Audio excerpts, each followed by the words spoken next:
The way that I see the process is problem solving.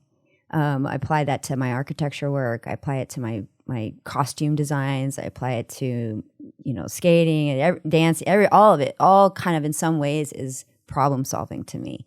So I tend to kind of get into this tunnel vision where like that's the only thing, this one piece or something that I want to dive into, whether it's a painting or a mask or whatever. I tend to just really start to dive in and start researching materials, methods, things, other pieces that may of similar work that may inspire me, and also music is a huge piece for me to apply or to kind of get into my process. I tend to see or visualize a lot of times. I think it's what is it? Synesthesiology or synesthesia. There it is. Are you talking about that thing where your senses kind of like mix and match? Because I've heard some, and my understanding of synesthesia is not very high. But just what I know is like sometimes you can feel what you see, or you can smell what you see. I tend to see colors and shapes and things, and it's not like all of a sudden there's a triangle going past me, but I can definitely like just visualize movement and colors and stuff. And so I tend to apply that, and that initially, like, that's really how it started to kind of relay into the ribbons of light that I'm kind of known for now with my Tsunami Originals artwork stuff. But yeah, I think, I just, as far as just diving in, I love exploring like new mediums and again, the challenges of trying to figure something out, like today I want to sculpt. Well, how do I really, like, what tools do I need? Like, how am I going to really dig into this? And then once I start to get it to a place where I'm happy with it, it's like, okay, well, now I got to figure out how to make a mold because I want to make multiples of these, like, what do I do with that? I'm going to buy a degassing chamber and do this. And, like we have this running joke at home because it's just like, who has a degassing chamber in their house? Like what? Like little things like that. Like, oh, today I bought a table saw, like it's just like, and it kind of depends on. So definitely not going to your neighbor and borrowing a cup of sugar. It's like. No, I'm like, hey, do you have any epoxies or, like just the most random things. But trying to like figure out the tools and, how to get from start to finish.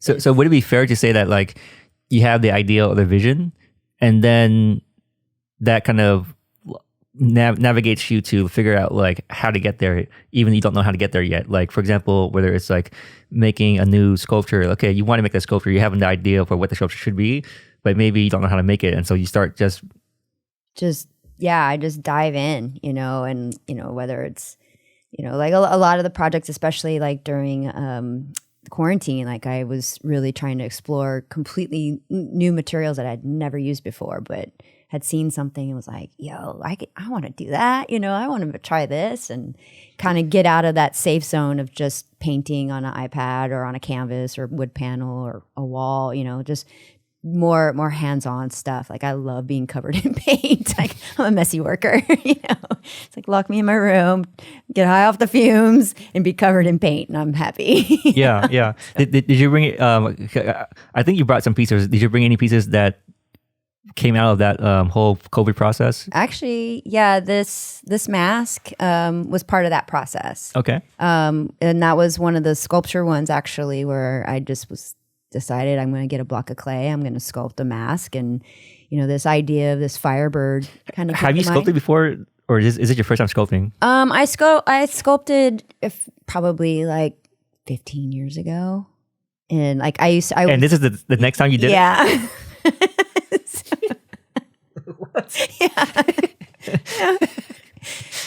Yeah. I mean, I probably when I lived in New York when I was going to architecture school, and I was dating a sculptor, and he, had access to all kinds of amazing materials at that time. So can I touch learned, this? Yeah.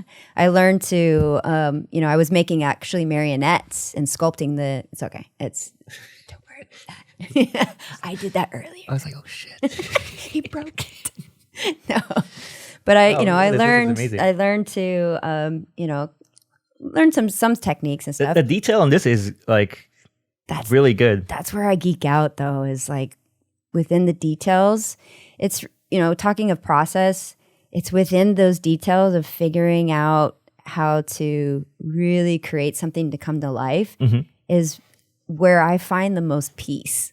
Like, if that makes any sense.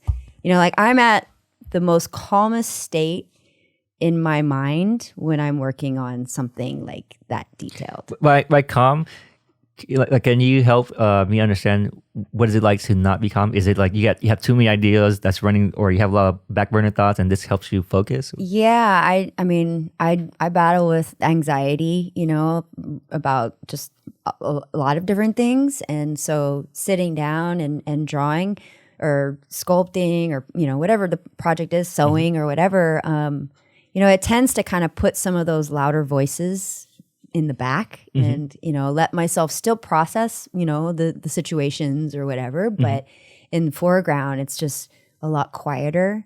And this is really good though. I mean, like, so like, can you walk us through, like, you had a block of clay. Yep.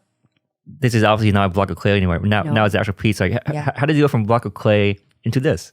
So I actually used kind of like just like a little template, like of a regular mask, just like a paper Halloween mask that you would normally just grab for a masquerade or something. Yeah. And kind of made a form for it and started to just block out the clay and just start breaking it down and working it out. And then, you go through different layers of working the clay, because the clay that I use is fairly soft, but if it's cold, it'll get a lot harder. So you can do a lot of the finer details and things. Is it gonna stay? Stay, bird, stay.